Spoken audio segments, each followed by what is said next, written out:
sei se contigo eu já conversei isso também, que é o lance de Deus falar com a gente. Sei. Né? Tem uma porrada de coisa que acontece que eu fico em dúvida. Tenho dificuldade, na verdade, de aceitar que é apenas coincidência. Tem Beleza? muita coisa estranha nesse mundo aí, maluco. O pessoal do exército, dos super soldados, que praticam o remote viewing, que vamos procurar onde é que Bin Laden tá escondido. Os caras se concentram e desenham num papel, tipo a psicografia, todas as características de onde o cara tá e acham. Isso é fato. Tem um cara chamado Joseph McMoneagle, que era um dos caras desse projeto Stargate, que ele faz desafio público assim, meu irmão. O jornalista da BBC fala, você vai ter que descobrir onde o nosso repórter está agora. Aí ele falou, beleza, me dá um papel, uma caneta. Ele começa a desenhar um rio assim e o cara parado em frente a uma torre. Aí mostra aí na televisão onde é que ele tá. Pô, tá exatamente na parada. Então, assim, esses caras fizeram a pergunta sobre de onde vem isso, essa informação. Eles testaram. Mas esse conhecimento, assim, esse conteúdo vem de onde? A resposta que veio pra maior galera é de origem angelical. Angelical. Já é anjo, né? Anjo é o quê? Mensageiro. Então, os anjos passam a informação. É claro que o cara que anda com os anjos de Deus e o cara que anda com os anjos caídos, os dois recebem isso. Porque é tudo jornalista. Os anjos são jornalistas, são informantes, trabalham com informação. Então, não tem gente que fala, não, fui não sei aonde e o cara falou minha vida inteira. Claro, pô, os anjos estão comunicando, pô, é normal. Tudo quanto é lugar acontece. Qualquer religião tem isso. E tu já teve alguma experiência, tipo, projeção astral? Alguma coisa assim? Projeção astral, cara. Eu já tive, mas eu tô tentando lembrar como é que foi. Teve alguma situação que aconteceu, cara, que eu me vi no lugar e aí depois me fala, pô, aconteceu uma situação, não sei o que. Eu falei, cara, eu vi isso acontecendo antes de acontecer. Caramba, mas eu achei que era um pensamento, mas eu acho que não é... Assim, quando a gente dorme, muitas vezes a gente sai do corpo, dizem, né? Que dormindo você sonha, na verdade você tá dando um rolé. Inclusive o filme que é como se fosse o Iluminado 2, que é Doutor Sono, tem uma cena em que a bruxa ela quer atacar uma menina que é paranormal e ela faz uma projeção astral, cara, a cena muito mais, a cena mais maneira que eu já vi, que eu creio que tem muita base na realidade. É porque quem é cristão não faz projeção, pelo menos na minha linha do cristianismo, não faz projeção astral proposital, porque isso é considerado algo proibido. Mas às vezes isso acontece espontaneamente. Na Bíblia tem uma cena em que Ezequiel, o profeta, ele tá na Babilônia e ele é levado ao templo de Jerusalém, que é tipo o cara saiu do Iraque e foi para Israel. E ele viu os caras numa porta secreta fazendo um ritual diabólico escondido, né? Agradecendo lá Tamuz e Semiramis e tal, adorando o sol. Então a Bíblia fala sobre isso, mas fala como fatos espontâneos. Cara, uma vez eu tava dormindo no quarto do meu filho, felizaço, porque minha sogra estava internada, que ela tinha tido um problema na vesícula, e aí minha esposa foi visitar a minha sogra no Rio, eu fiquei em São Paulo, meu filho era recém-nascido, sei lá, devia ter 6 meses. E, assim, o quarto dele eu me sentia que eu estava no céu, assim, parecia que era um lugar mais abençoado do mundo. Eu nunca pensava coisas negativas quando eu estava no quarto dele.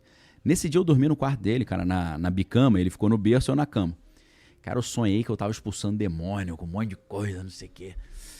Aí eu não sabia que era sonho, né? Tava lá, em nome de Jesus, te repreendo, sai demônio, não sei o que, os demônios atacando, eu me protegendo.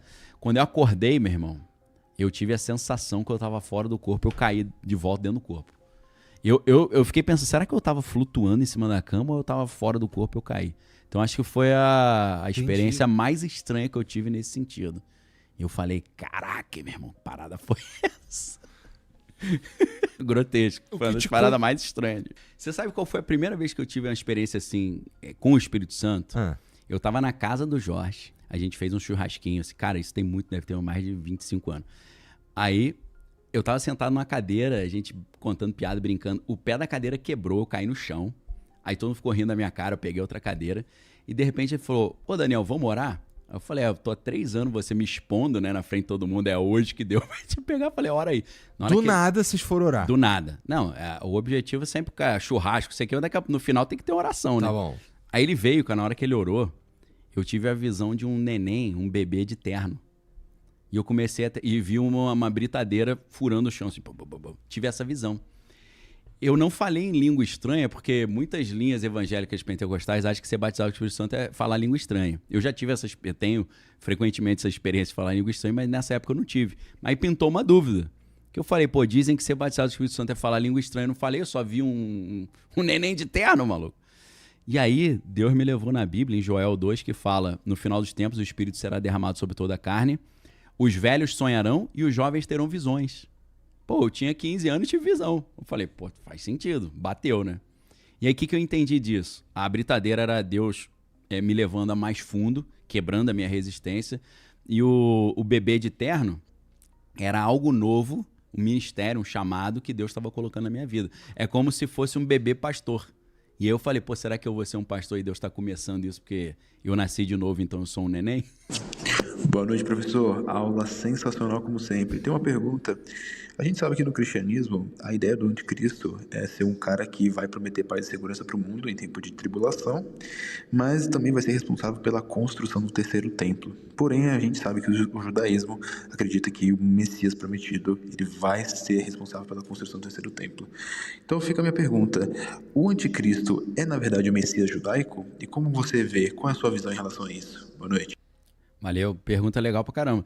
Então, o anticristo é um cara que ele vai, no início, ser um benfeitor de Israel e depois ele vai se levantar contra Israel. Então, quando ele se apresentar como um benfeitor de Israel, alguns vão falar, será que ele é o nosso Messias, que a gente tanto aguarda? Israel, os judeus. Os judeus. Não necessariamente não, o Israel Estado. mesmo. O Estado de Lá Israel. Israel, Tá. Ele vai ajudar Israel a vencer os inimigos, a assinar um acordo de paz. Ele vai favorecer o Estado de Israel e os judeus juntos. Tá. Então ele vai surgir, segundo a Bíblia, não é minha opinião, segundo uma leitura da Bíblia que alguns fazem, eu sou adepto dessa interpretação, ele aparece como um benfeitor de Israel, vai ser coroado ali como um cara que, poxa, você nos salvou, mas depois ele vai se levantar para tentar destruir Israel e todos os judeus. Ele vai ser o Hitler on steroids, como chama, né? Enganando o povo. E aí que vai ter a última batalha, que é a batalha do Armagedon, quando Israel estiver falando, caraca, pô, esse cara me enganou, agora ele tá prestes a me destruir. Aí Jesus volta e salva o povo de Israel, os remanescentes, né? Entendi. É. Nesse sentido, alguns vão interpretar o anticristo como o Messias que os judeus estavam esperando. Alguns judeus que não estão tão atentos, né, vão ser enganados com isso. É um alerta aí. Cara, é sempre um pouco assustador no fim das contas, cara. É. A nossa segurança tem que estar em Jesus, né, cara? Porque ele falou, quem ficar fiel até o final será livre da grande provação que está para vir sobre o mundo.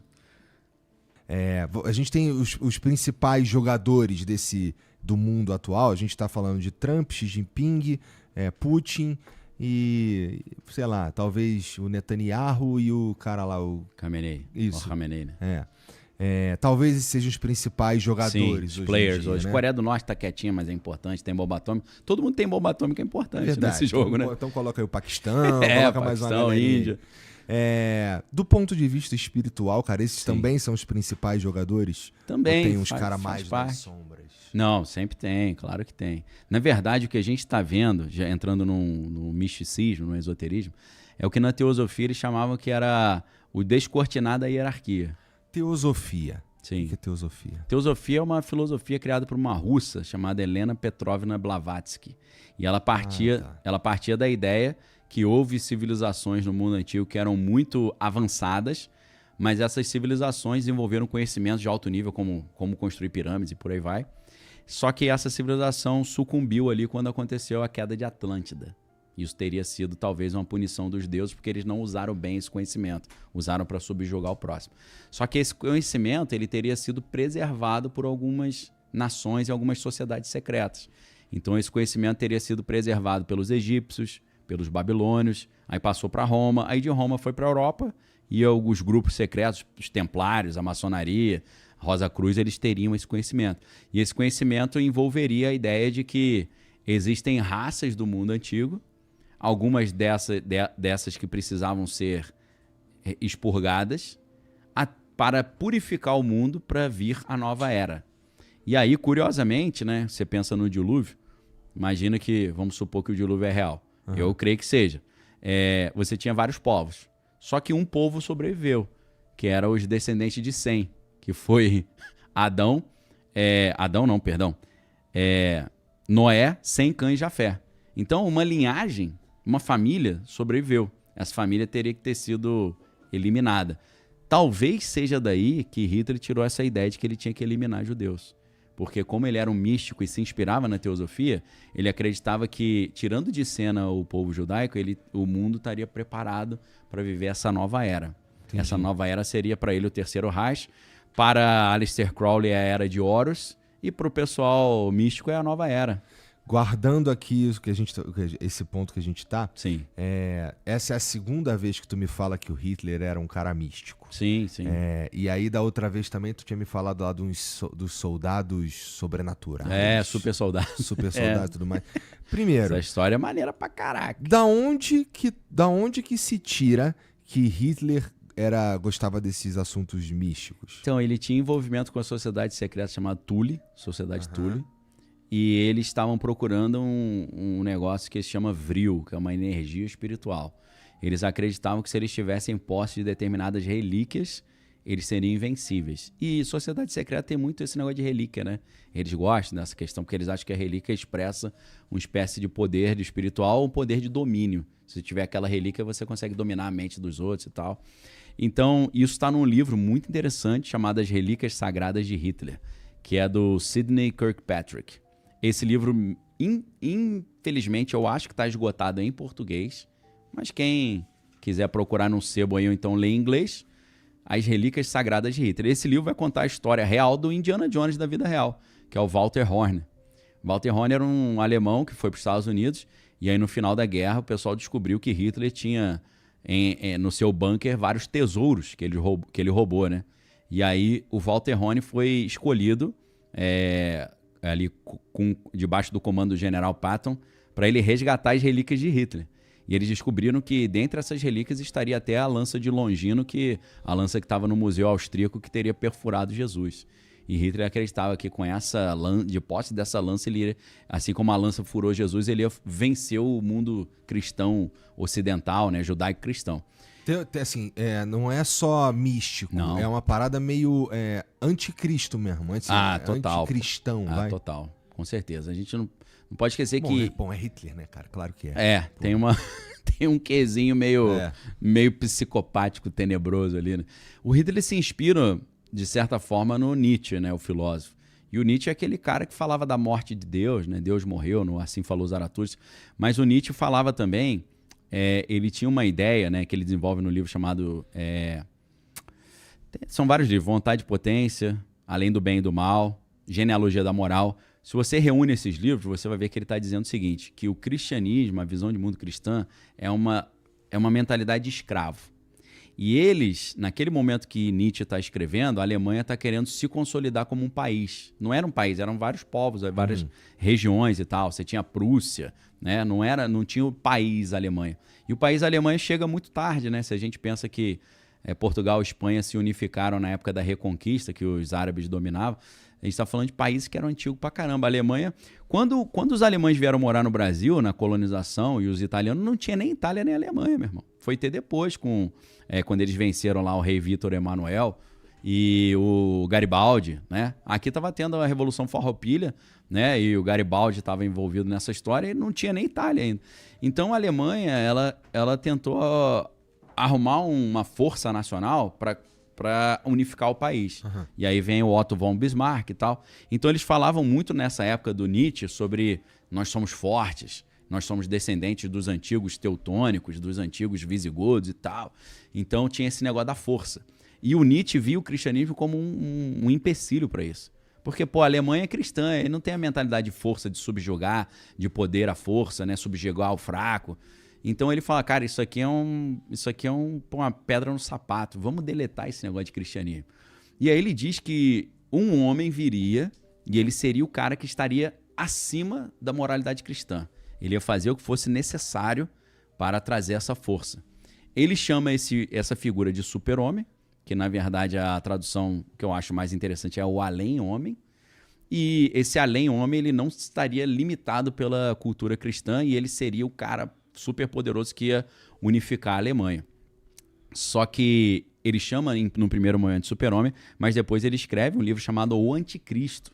E ele chama esse cara de anticristo. E ele diz que esse super-homem, ele não apenas iria além da moralidade judaico-cristã, ele também ia transcender a ideia de humano.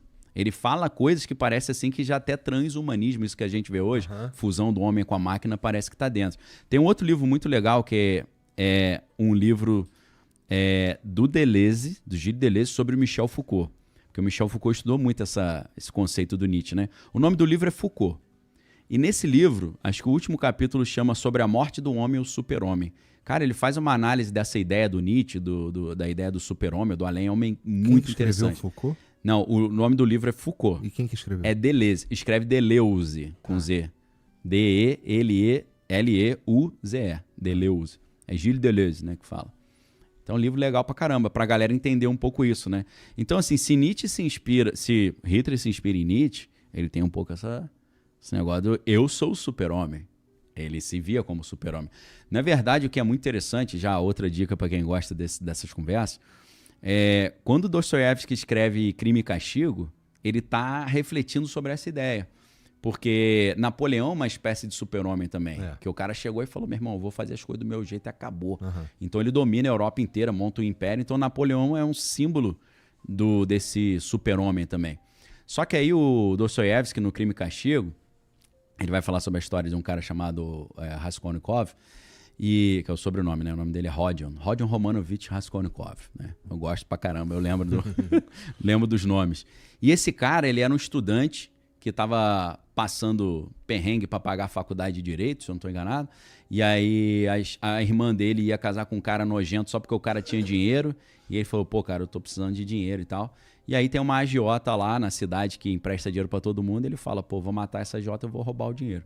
Só que aí, meu irmão, o título do livro já é um spoiler, né? O plano vai dar uma zebra nesse plano.